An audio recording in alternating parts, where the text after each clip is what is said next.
Hi everyone, welcome to a new video of Concept Maths. So in this video I am going to explain a topic which is in CBSE 8th grade Maths square and square root chapter, that is called Pythagorean Triplets. Okay. So here you may get question, mostly the questions are asked from this topic for periodic test, term examination as well as for the annual examination. So this is one of the important topic. So please listen, I am going to explain what are Pythagorean triplets. Pythagorean triplets are the three numbers which we can represent as a side length of a right angle triangle, okay, in which the largest number we always represent as a hypotenuse of that right angle triangle, and also this number should satisfy the Pythagorean theorem, okay, because all the side length of a right angle triangle will satisfy the Pythagorean theorem. We all know what is Pythagorean theorem? Sum of the base square plus altitude square equal to hypotenuse square. These things we need to verify. For example, if I take a right angle triangle, side lengths, hypotenuse if I take it 10, and if I take the base 6, and if I take the altitude, and these side lengths are okay, because this satisfy the Pythagorean theorem. Why? 6 square plus 8 square equal to 10 square, 100, okay. So that's why these 6, 10 are one Pythagorean triplets, because these numbers we can represent as a side length of right angle triangle, in which the largest number we mark it as hypotenuse, okay. Another Pythagorean triplets we can write as, suppose if I put the base of right angle triangle 3 and altitude 4, then 5 is the hypotenuse. Then only Pythagorean theorem will satisfy, right? Then we can say 3, 4, 5 is another Pythagorean triplets, okay.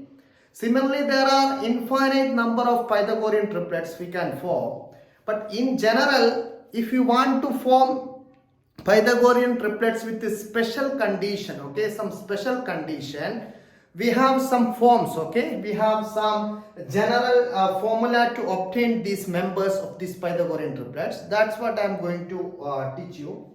The general form, the Pythagorean triplets are in the form m square minus 1, 2m and m square plus 1, okay. So we can obtain not all the Pythagorean triplets, but some of the Pythagorean triplets we can obtain using these forms. So this is the forms of three numbers m square minus 1, 2m and m square plus 1, where m is a positive integer greater than 1. M can take only the positive integer greater than 1. That is, m can take 2, 3, 4, 5, etc.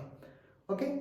Now I'm going to tell you one example, one question which may be asked from these Pythagorean triplets. We have to obtain a Pythagorean triplet whose smallest member is 8. Okay. Here 6, 8, 10. Here the smallest member is not 8.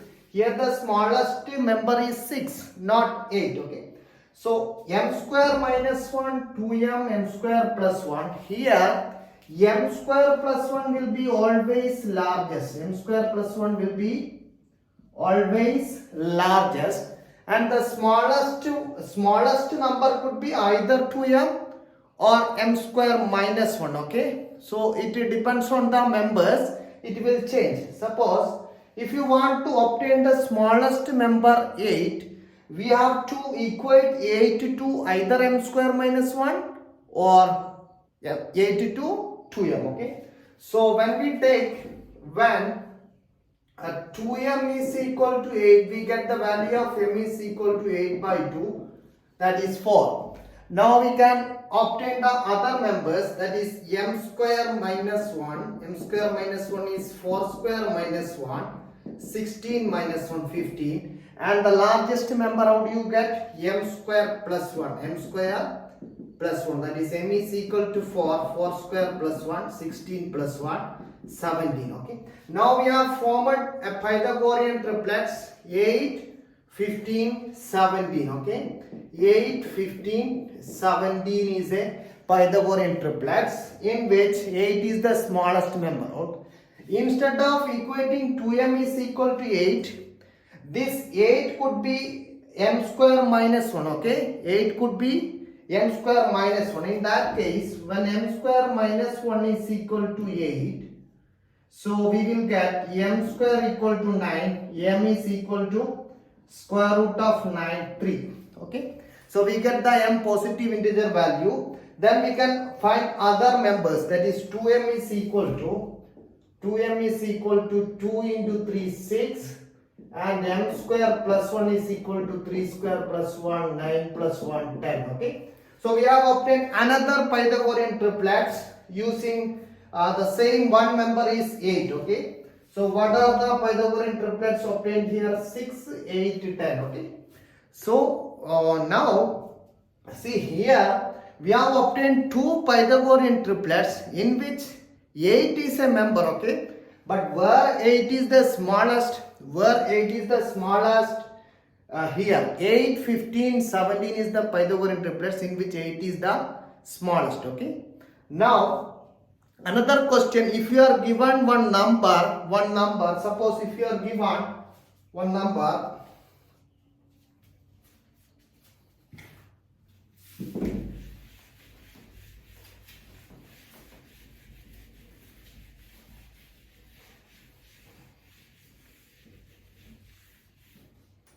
suppose if you are given one number 5, 12, 13, okay? So how do we verify whether it is a Pythagorean triplets or not?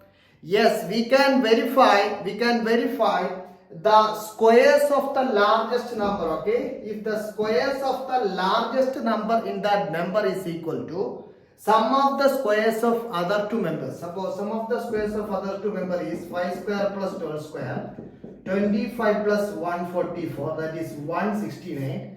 This is equal to 13 square. We know 13 square is 169, okay? So this way we can verify any given numbers are Pythagorean triplets or not. The largest number square must be equal to the sum of the squares of other two numbers, okay? This is the verification of Pythagorean triplets, okay? So this is all about Pythagorean triplets. Okay, so this is important for term examination as well as for the annual examination. Okay, so thank you for watching Concept Maths.